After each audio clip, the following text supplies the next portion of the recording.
Welcome back. The Phillies suck again. Another day, more Phils.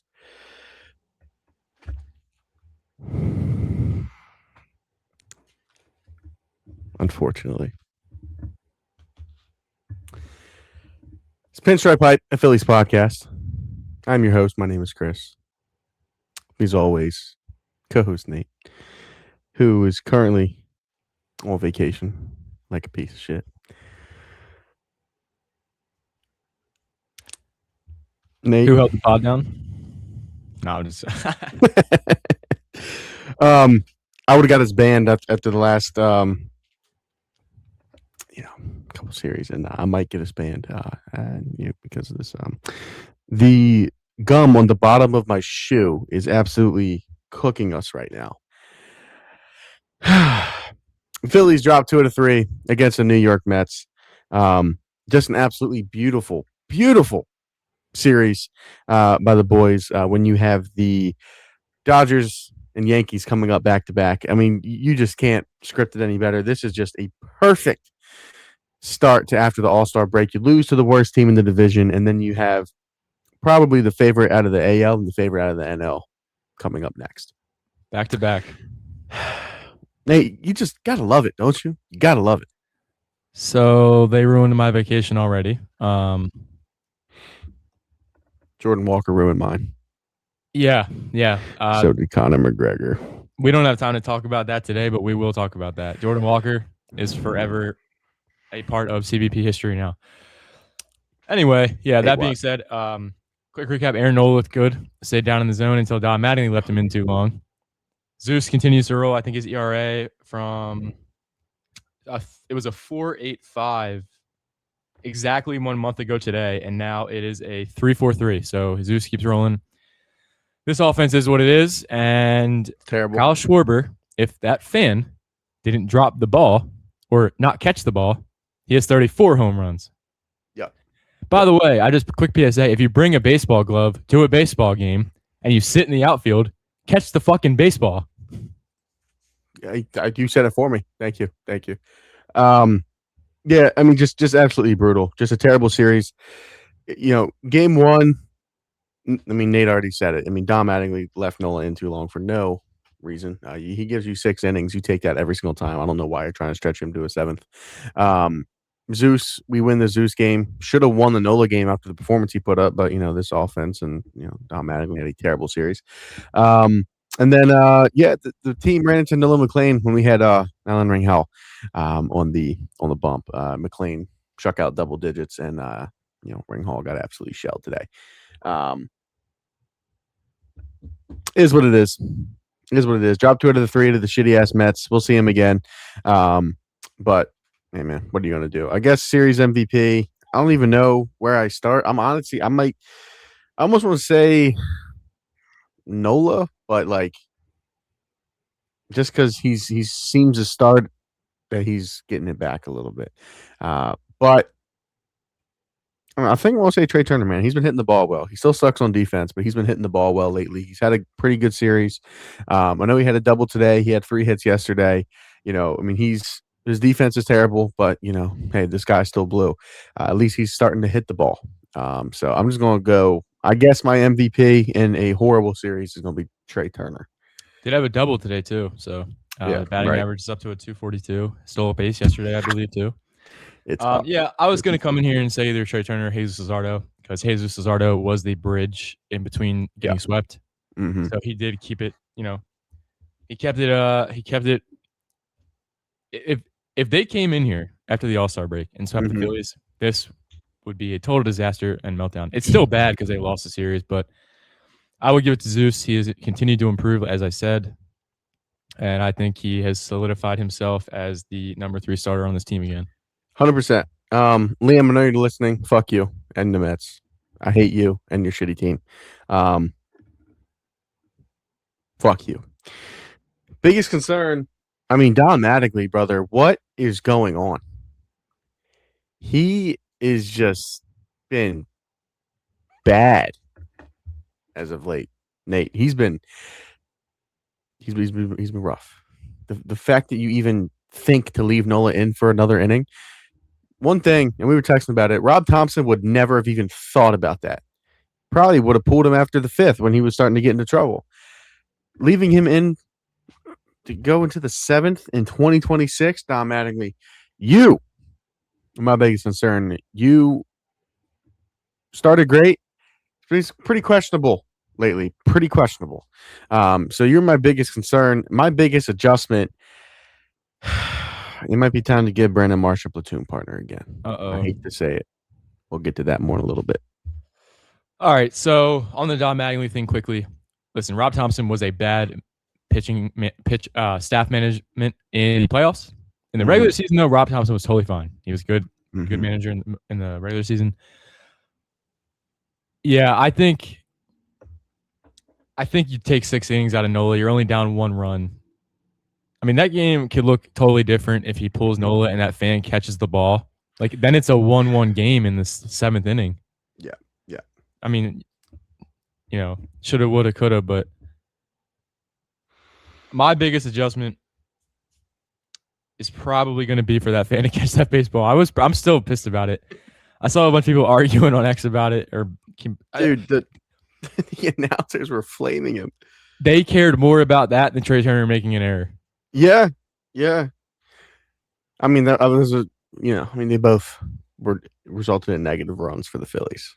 So my biggest concern, everyone saw this, obviously. Brad Keller is done for the year with a UCL tear. Bullpen takes another hit. I mean, the bullpen was already a major concern on this podcast, and now it's even worse. Another. Now, there is one other side to this, though. Chase Sugar is back in the big leagues. Nate, what's your shirt? Is that the Shug Show? That's not the Sugar Show. No, this is the Chase Sugar Show. Yeah, so he threw 2 scoreless with 2 strikeouts. Now, listen. Obviously, Brad Keller, it was supposed to be a high leverage arm. Chase Sugar might have just needed a little bit of time down in Lehigh Valley. We might be back here. We're monitoring the situation.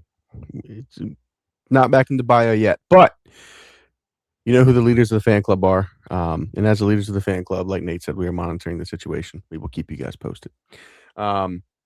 Phillies have a series coming up next against the Dodgers. How about the Yankees? It's about to get ugly in the NL East for the Phillies, most likely. And that's not a good thing. Hopefully, just because they're facing a Yankees team with no Aaron Judge, since that has been rough for the Yankees lately, hopefully continues to suck for them. Phillies were slated to face off against Shohei Ohtani in their upcoming series against the Dodgers. He's ducking Philly. He's ducking Philly. He's ducking Philly. He's not going to be pitching because of his knee injury anymore. I believe he's done pitching for the rest of the season, or at least going forward. They're shutting him down. They didn't specify how long. They just said for now. So okay. Whatever the fuck that means.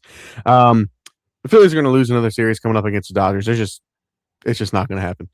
They are on a little bit of a downward trend. The Phillies, it is. At the moment, not very happy with them at all. I actually hate them right now. Dave Dombrowski's going to sell at the deadline. You huddle force. Lord. Who's the pitching matchups in the Dodgers series? I don't know if it's announced yet. Let me see. I see Sanchez is game 1.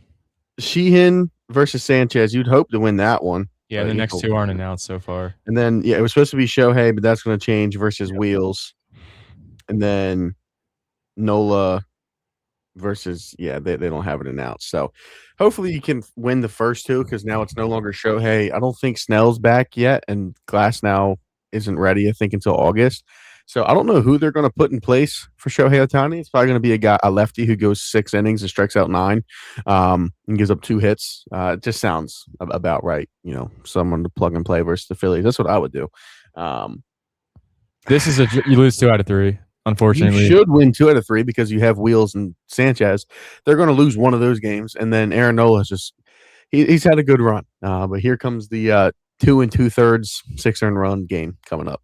This feels like a series loss versus the Dodgers, and they take 2 out of 3 versus the Yankees somehow. we have who's going to be? What's it going to be? Zeus, Ringhall, and then Sanchez. Maybe they'll have another pitcher by then. Though the deadline is it's coming rapidly approaching. Dave Dombrowski, fucking do something. Yeah, he's really going to need to wake up this year. I mean, they got a lot of problems now. Brad Keller's done, like we said. We'll get to it in the temps, but yeah, it's not looking good. And speaking of temps, we're gonna get into our temperature checks. Man, it's brutal. We're gonna start with the bullpen, and man, I'm gonna say it again. It's brutal. I put out a tweet on X the other day. I'm gonna actually pull it up as we talk about it because things are going downhill at the moment for the bullpen. One, because Brad Keller, like Nate just said, is out for the season. He's probably going to miss a portion of the next season as well. What a contract by Dave Dombrowski. Since the 1st of June, the Phillies bullpen has a 5.21 ERA, which is 25th in the league during that span. Since July 1st, they're over an 8. This was as of the time the tweet was put out. And this includes some of the guys who have been amazing, like Johan Duran, who has a 1.2 during that span, like Jonathan Bolin, who I think somebody put his stats in the comments.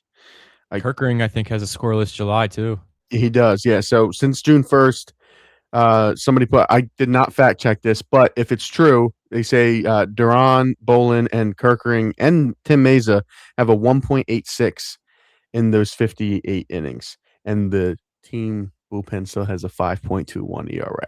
So you know what that tells me? That tells me it's split. They have 4 good ones, and they have 4 not. I don't even know if they can pitch in AAA level pitchers. I mean, essentially, yeah, it's bad. It's really bad. And the thing is, with Brad Keller going down, that was your setup guy to Johan Duran. That was the guy. If Duran needs a day off, Keller would be the guy who would have to come in and close the game. You don't have that anymore. Ryan Kerkering's not that guy. I don't know if you trust Jonathan Bolin to put in that spot. Maybe better start. Well, that's I was about to say. Maybe you don't have a choice. Hopefully, Chase Sugar can show us something. But let's be real. These are guys who've never really shown anything before, never really pitched in big playoff spots, and now we're just going to try to throw them into big playoff spots. This team needs to go get a bullpen arm or 4 desperately. I'm going to sit at just because, like Nate just said, it is very mixed. You have very good and then very what the fuck, and there's really nothing in between. I'm just going to sit at a 3.1 on the pen. That's a lie. I'm going to a 2.7 just because fuck them. That's why. Yeah, so I was doing a better job keeping track of my temp checks the last pod. Mm-hmm. I believe I went off of the just first half of the season, like it wasn't. So this is going to be new for the second half of the season. I'm pretty much the way I'm going to do my temp checks. The first half was the first half. We have now entered the second half. So this is a clean slate for the team for the second half of the season.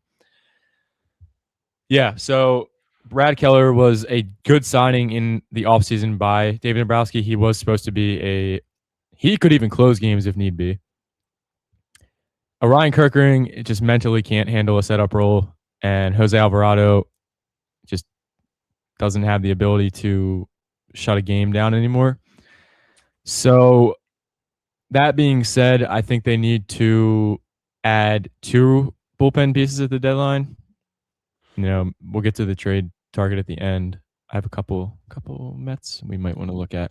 But yeah, I will sit at a 3.2 just because I don't trust him in leverage. Yeah. And that's the big part. And there's going to be a lot of leverage because the offense fucking sucks. Starting pitching. This is tough because Sanchez, Wheeler, Zeus is starting to get back into the conversation with those 2 guys. Aaron Nola has looked good his last handful of starts. I think I'm going to flip above a 5 for the first time in a little while. Or sorry, above a 6. I think I'm going to sit at a 6.4 just because the starting rotation, even though the team pisses me off because they suck, I'm going to get to the offense here in a little bit. The starting rotation has been pretty solid for the most part. We're not going to talk about the All-Star game that Sanchez had, but he's been great. Wheeler has been great, more than great. Wheeler's back into the Cy Young race somehow. Nola has looked pretty solid his last few starts. Jesus Luzardo has been one of the best pitchers over his last dozen starts. It's been great. And then Ring Hall outside of today, he's been pretty solid. So I'm going to sit at a 6.2 on the rotation. Heavily subject to change after this Dodgers and Yankees series. So you're at a 6.2. Yeah. So I put a On tweet the out starters. today. Okay. I put a tweet out today. Yeah. They continue to just throw these games away every 5 days. Yes. And look, it's not even really Alan Ronhill's fault. I mean, he's a 3 innings guy. He's been giving you like 2-3 earned runs. Today was ugly. He's probably a long man in a blowout game going forward. I'd had to, if on a decent team, I would say. I don't. He doesn't have starter materials. Somehow he gets outs. I don't know how he gets outs. Just lucky.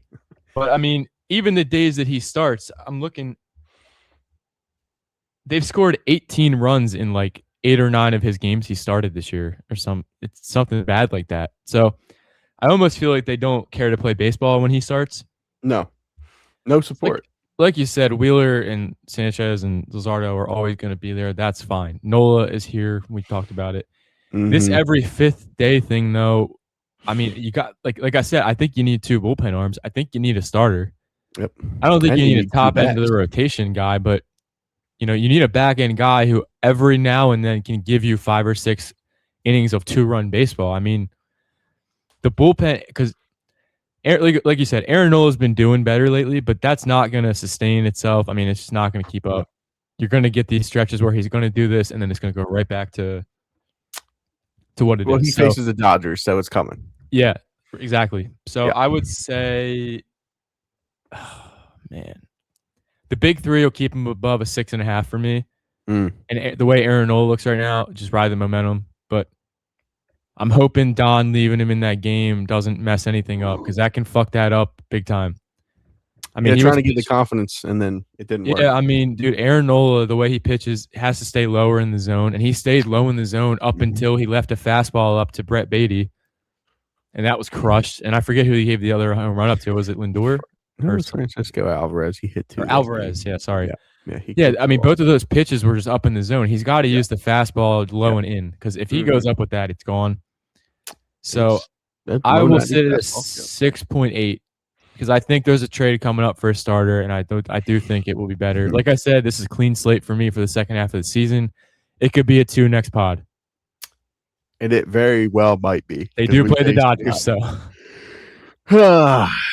Offense. Take one now. Here's one for the road.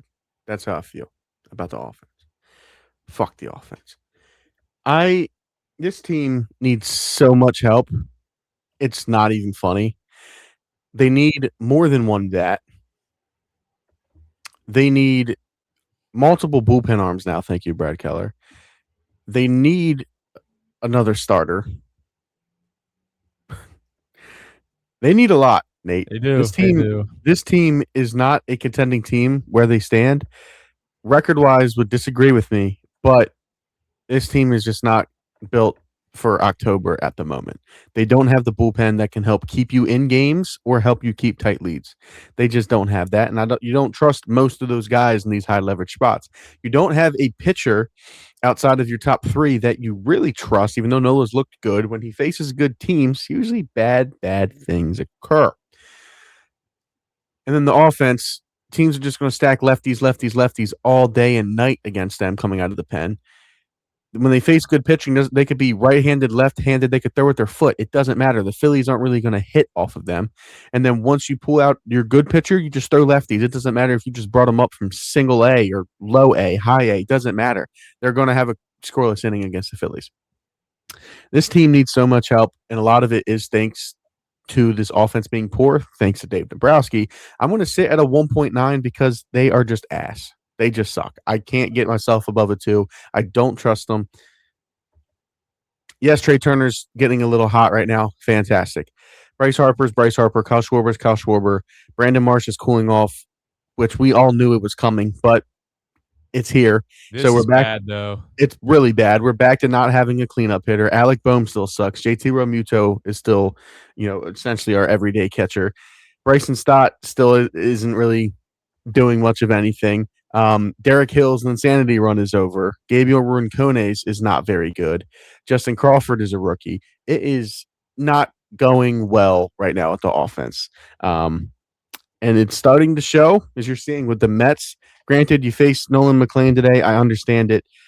He kind of owns us, unfortunately. Offense is just ass. I'm sitting 1.9. So this is weird. Like, you look at them going into the second half of the season. JT is climbing up the batting average ladder a little bit. Slowly. Bryson Stott's almost near 250. Justin Crawford's at a 260. Bryce Harper is down to a 260 though. Like this is like he should be in around 280. Kyle Schwarber's at a 255. That's great for him. Yep. Trey Turner is at 242, I believe, ending today. He's climbing, but I mean, still. So what I need from him is to raise that, and this is going to be tough, but I think you need to get up to 265 by probably the end of August. I know he'd have to go on a tear pretty much, but they need him to. I mean, Brandon Marsh, incredible first half of the season. Slumps do happen, but you worry about slumps for players like him because the back of the baseball card doesn't say he can just go back and do what he was doing in the first half of the season. Bryce Harper goes into a slump. Kyle Schwarber goes into a slump. Okay. They're going to figure it out. Yep. We might have got peak Brandon Marsh in the first half here. I mean, I don't know if you remember back to 2020. Was it 2023 or 24? I can't remember the year. Nick Castellanos was incredible for the first half of the year and then totally fell off a cliff the second half of the year. Yeah. Like almost unplayable.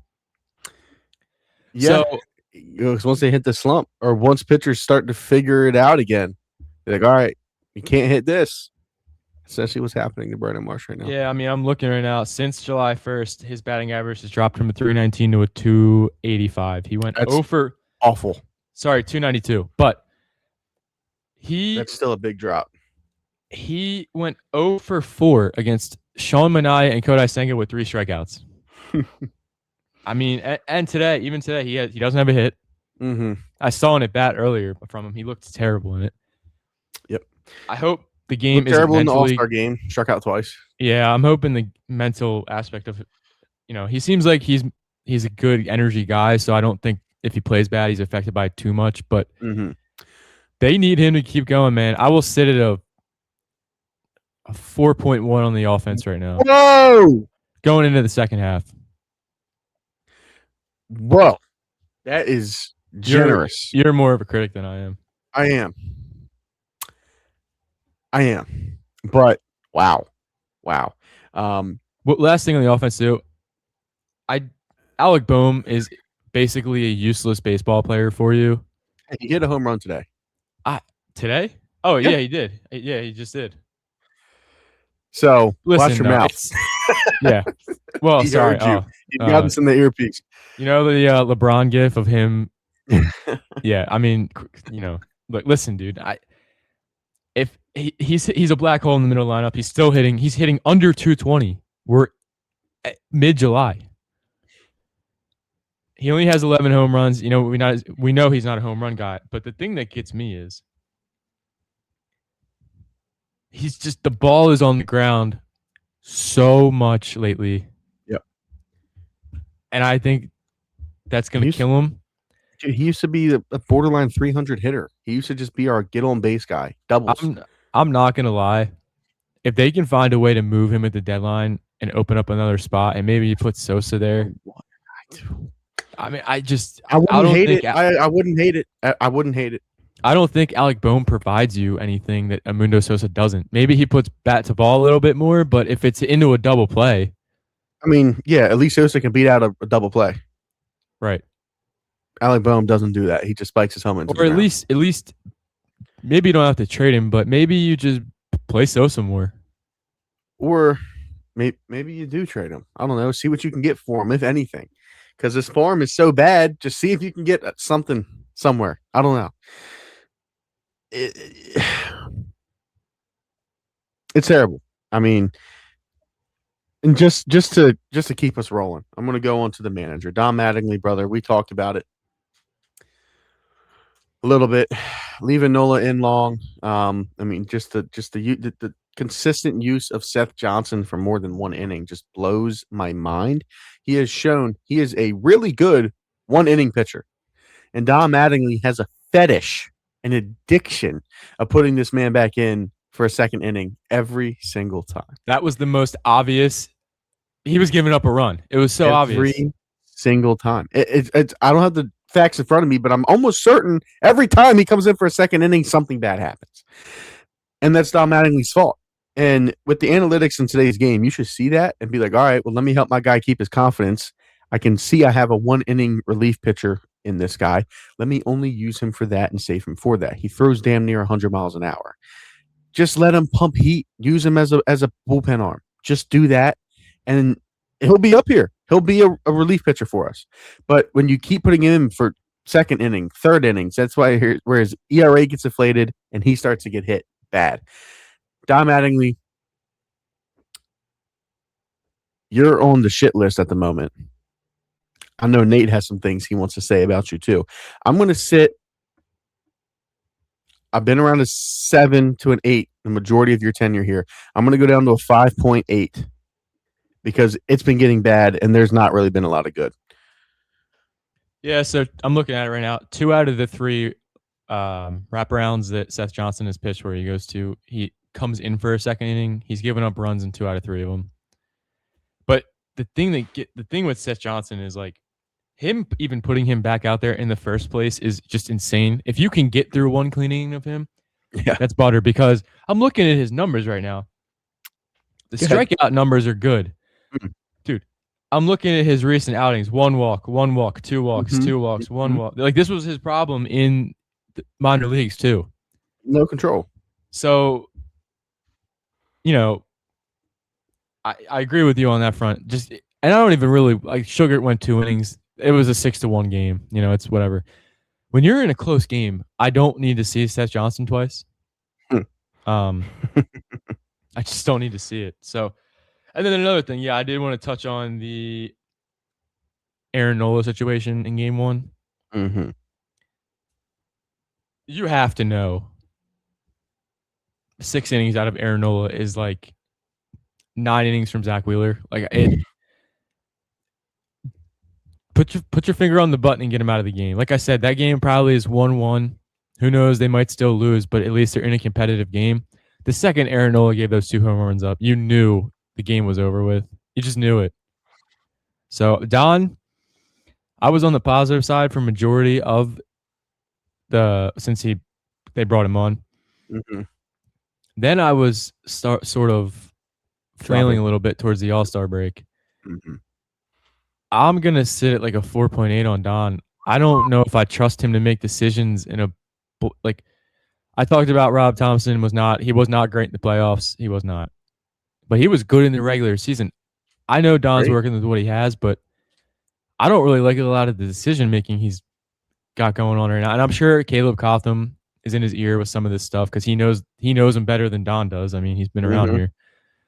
But I don't know, man. Don scares me a little bit with some of these bullpen moves. Yeah, that's fair. I'm probably not far from getting back or going sub 5. It's just because he did essentially help turn the season around. I'm not completely under 5, but these next 2 series are going to be big for him. It's going to be big for the team because these are playoff series. And then overall, I just don't like the team where they're at. I'm going to sit 3.9. Yeah, like you said, I mean, the record shows that they're like a contending team, but if you watch them, they're so flawed. I love them to death, but they are super flawed this year. It's a little rough. I'll sit at a 4.6 going into the second half here. I mean, I like the starting pitching. The offense is kind of hit or miss for me. The bullpen, I can't watch the bullpen. And then you have Don. So I'll be around like the 4.5, 5 mark probably. Now, if they get swept by the Dodgers next series, which let's hope Swept would be bad with our 2 aces. Yeah. That'd be terrible. Yeah. With their non-aces. Yeah. So I believe, I'll sit at a 4.6 overall. Yeah. Right. Let's move to overreaction reality. I'm going to start with Nate. Overreaction reality of all the glaring needs this team has. Again, we already talked about it. We can sit here and list it for days. is bullpen the most glaring in your opinion? Like the number one thing you look at, be like, overreaction reality. This team needs bullpen more than anything. Absolute reality. Absolutely reality. I know I said the thing with Ron Hill earlier. Mm-hmm. They do need another starting pitcher. But when it comes down to the starting pitching or bullpen, you can keep cycling guys. I mean, they're doing this fifth, eighth thing where they lose and they still are only 2.5, 3 games behind the Braves. Look, the reality of this situation is when it comes down to October, you're going to have 3 starting pitchers who can get you by, and maybe you have to have an Aaron Nola bullpen game or something in one of the. It depends where they land in the playoffs, but if you bring in a bullpen piece like a high leverage guy, that's more important for this team, if you ask me, because here's what's going to happen. They're going to be in like a 1-1 game or a 2-1 game where they're going to be up or down. They're going to need someone to come in and hold the line.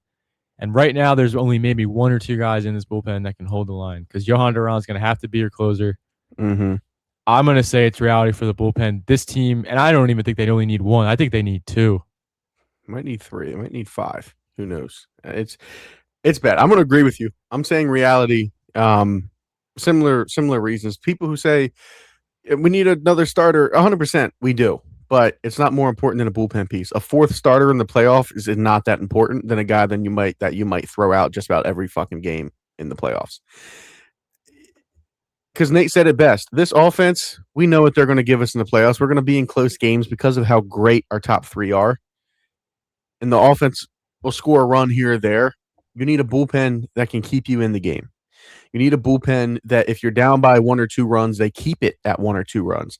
You need a bullpen where if you're tied or you're up by a run, they can hold it and get you to Duran in the 9th. Currently, this bullpen cannot do that. If you put this bullpen out there, most of the time that lead's going to balloon or that lead's going to evaporate or that tie will turn into trailing. You need a bullpen. The offense can, even if you go and get a bat, there's a good chance when the rest of the team is cold for that day, that player will be as well. The 4th starter, you're only going to see him once in the entire playoffs, twice probably. If you make the World Series, you'd see him in the NLCS, and then you'd see him in the World Series. You probably won't see him in the Division Series because you probably go one of Sanchez, Wheeler, 1-2, Zeus, off day, and then whoever pitched game 1 is going to come back out. I mean, the bullpen is just it's by far the biggest need on this team. Bullpen, 1,000%. Yeah, anything you want to add? No, I mean, I think if you can add 1 high leverage guy and 1 mediocre guy, you have Kerkering, Duran, Meza. How about Mason Miller and Aroldis Chapman? How about I'll give them burger from McDonald's if they want. Send them on over. Let's do it. Big Mac's 2 winners, man. Yeah, Mason Miller's probably going to be a Yankee. I saw that. Looking like, which is insane. They traded DeVries for essentially a rental. Their general manager has absolutely no idea what he's doing. That just absolutely has blown my mind. At this point, we might as well call and see what's up with Fernando Tatis Jr. They have the worst farm in the league, too, I believe. The worst rated farm system. It is time for us to call him up and say, hey, what do you want for Fernando Tatis Jr.? Because if they're going to start doing this is the worst year he's had. I mean, fuck, dude. They got to move off money, too. Right? You see where I'm going with this now? We're not at the trade target yet, but, just throwing something out there. Next, overreaction reality, though, and this is really the big one. Overreaction reality, Nate, it's time to worry about Brandon Marsh. It's probably reality. I know you have more to say about this than me. The unfortunate thing is, like I said, the back of the baseball card, he just doesn't have the track record. I mean, we've seen Brandon Marsh go 0 for a month before. I mean, he looks like a different player than that now. He looks like he's improved, but we did see it, and it was last year. It's not like it was a few years ago. It was last year. So I don't think he'll revert to anything like that. But like I said, if he can't be the clean, or like you said, if he can't be the cleanup hitter, this offense is in major trouble. Obviously, he wasn't going to hit for 330 all year, and maybe he'll get back up to 310. But if it drops below a 275 or 270 at any point this year, it's not a slump anymore. We're just back at where he just had a hot streak. It's not that he took a step up. That's the issue that it's looking like. Did you have anything else? I wasn't trying to just cut you off there. No, you're good. Look, listen. It is time to worry a little bit because I saw a lot of people saying the second half regression was going to be a real thing, and I was kind of pushing back on it. I can't push back on it right now, so I will let the haters are. They're not even haters; they're fans, but they're just telling it how it is. So, I mean, 3 straight lefties in a lineup is tough. It is. And Brandon Marsh is the worst lefty out of that bunch to hit. So. Yes. It's absolutely reality. It's time to worry about Brandon Marsh. I saw something on X, and it kind of sparked the thought in my mind. Would it be smart? Because this team, let's be real, this team does not have a World Series chance. There's not going to be baseball next year. Do we move off of Brandon Marsh while he's at the absolute peak of his value? That is tough. I'm not ready to make that call yet. I don't know. I don't even know what his value would be. Because now teams are starting to see, okay, the dude's really a platoon bat. He had a great, and I mean fantastic, first half of the year. That said, he still cannot hit lefties. I'm not pulling up stats from June 1st, from May, for the entirety of the season, Brandon Marsh has a .237 batting average against lefties. Yep. That OPS is pretty low, too. It is low. He has 3 homers and 11 RBIs and 103 plate appearances against lefties. A .237. He's back to what he was before. Teams are going to just start chucking lefties at you because we can't hit them. Our best hitters, lefty, Trey Turner. And then your slap hitters of Crawford and Stott? Well, guess what? They're lefties. Alec Bohm, ground to a double play. I mean, come on. It's a joke. I was gonna add on too. Like he only has 3 walks and he has 39 strikeouts against lefties. So, and he's not even facing like elite lefties here and there. Like they're just playing him against whoever. Mm-hmm. 3 walks and 39 strikeouts. Yeah, it's bad. I'm just gonna try to kind of transition this into the trade target as we wrap up the pod. I know I said Fernando Tatis Jr. I don't know if it's realistic. I don't even know it, but like Nate already said it, the GM of the Padres is an absolute buffoon. They have one of the worst farms in the league. So do we. But I would give up our entire farm. Would you do something of like a Brandon Marsh, Aiden Miller, Gage Wood, Andrew Painter for Fernando Tatis Jr.? See, I think that's overpaying. I don't think he's got it. You think that's overpaying? I do, yeah, I do. Because the Phillies. It depends how the money situation goes, and his number. I mean, sure, the batting average is cool, but he has declined so much over the last year to 2 years. Look, he has. I'm not saying I don't want Fernando Tatis Jr. That's not what I'm saying. I don't think it would cost that much. Maybe I'm delusional. I just don't think it would cost that much. If teams know he's available, I feel like somebody's going for that. And they're going to overpay. So say you keep Marsh. I mean, I don't know. You throw Bohm and let Sosa play third. I don't know what would get it done. I would sell the farm for Tatis. Here's the thing. I understand you decline. No. Here's the thing. He does have some value. And like God, you look at Manny Machado. There's so much money and years left on that contract. That's an unmovable contract. That's their Aaron Nola pretty much. Yep. I mean, Manny's still a good defensive third baseman and all, but they're stuck with him. Tatis, you can move off Tatis. Someone will take Tatis. Mm-hmm. If Dave Dombrowski wanted to go, out of the box, I would not hate it at all. Would not hate it at all. Let's think out of the box then. They want to get off Machado. We will eat that contract. Take Bohm. I mean, look, you want to make the money make sense. We got Aaron Nola. Oh God. I mean, what a swap that would be. Could you imagine if it comes through Alec Bohm, Aaron Nola, Aiden Miller, Gage Wood for Machado and Tatis? Dude, that's just swapping trash for garbage. Like, could you imagine like 2018, like telling Phillies say it, dude? You got Bryce Harper, Trey Turner, Tatis, and Machado.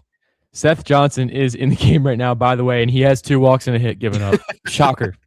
And it's not even. It's because they left him in. No, it's still his first inning in. No, so he came in, he got 1 out, and then the inning. Okay, sorry. Flip. No way, he did a wraparound again. Yeah, he wrapped him around. I turned it off. I'm not gonna lie. Yeah, so he put him in to get one out. You cannot have him sit down and Oh stand my back god, up, he dude. did. What is Don Yes. doing? No, we're going back to the temps real quick, Don. You're down to like a 4.2 for me now. This is ridiculous. I know you're down 6-1, so it doesn't really matter. And I guess it's just eating an inning. But what is this Seth Johnson fetish that he has? I don't. This is terrible, dude. I don't understand. I don't get the repetitiveness here. I don't understand. I mean, it. dude, Max Lazar had to throw 42 pitches to get through it. Oh my god.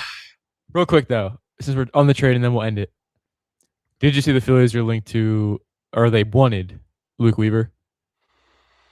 Well, I'm sure they do. So the Mets are not going to pick up that. I don't see it. Right. So I think you pivot and go get AJ Minter from the Mets. It will cost less. It is a lefty.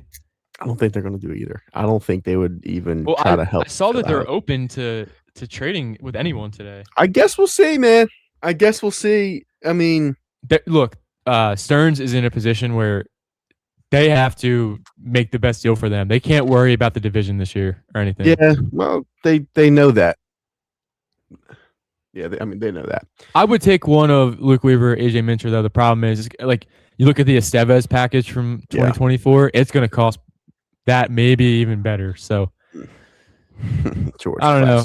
They need bullpen help. Those are the two names I saw, and I like both those names. I saw them linked to Adrian Morejon a little bit. I did too. I wouldn't mind that either. I like that's another maybe throw him into it. Throw him into the Tatis Machado. Tati and Morejon, and what are we giving up? Like 6 prospects? Do it. I would do it. Look, I'd do it. Just keep Morejon. I'm all over Adrian Morejon. Keep the rent. I saw something about Phillies being linked to Shea Langoliers. I didn't see that, but I would fucking love some Bangaliers. That would be awesome. Then JT can sit his dumbass down, and we can finally. Well, maybe we'll carry 4 catchers. Honestly, I think if you were to do that, I know Langoliers is a pretty good catcher, but I think you could just DH him and put Schwarber in the outfield.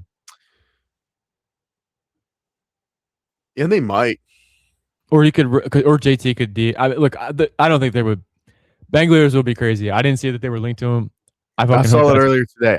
That's true. So, well, we'll see. He's going to cost a lot. The A's have lost like 10 out of their last 11 games or something. Yeah. So apparently, I saw something else. I don't know how true it is or who even put it up, but I saw something about Nick Kurtz declined like a extension. So who's your Philly? Well, I saw somebody say go trade for Nick. I doubt that'll happen. They'll ride go that play contract right out, but. Oh, yeah, no, there's no chance that one's going to happen. But I'm going to call it. Seth Johnson got out of it, by the way. No runs given up. No shot. He did. So that means next outing, he's going to have 4 innings all to himself. You got anything you want to add, or you want to go enjoy your vacation? What will we back on? Thursday, Friday? What is Thursday? it? Thursday off day. Between after the Dodgers. Man, they have an off day. That's perfect. I think they do. Don't get swept. Let's not get swept. Luckily, I am on vacation right now. If I was at home and this was a normal pod, I would be crashing out right now. Well, what a way to come back from the All-Star break. You lose the Derby at home in a insane fashion. Not a single Philly does anything at the All-Star game. Jesus did all right. Yeah, but Harper challenged a strike. That was he just said because why not? We haven't used one. Like, yeah, go ahead. And then Marsh struck out twice. Sanchez is a reason we lost. Yeah. Yeah, he was pitching on 3 or 4 days rest, I think. Yeah, and he threw like 40 pitches. Yeah, it's just that was, you know what that was? Dave Roberts saying "fuck you." Sabotage. That's sabotage from Dave Roberts. Because that's who he's facing next. Right. Yep. 100%. Yeah. So go ahead. What is he doing? My dog's losing his mind. Apollo making a cameo. Yeah, apparently he's making an appearance in his own ways.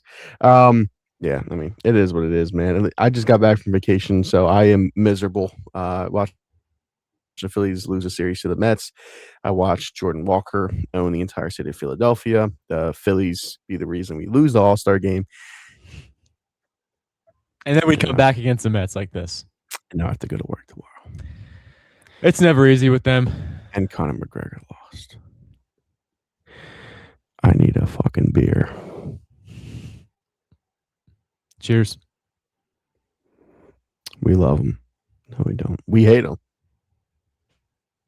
Yeah, we do. They are the Philadelphia Phillies. Until next time, we out. Peace.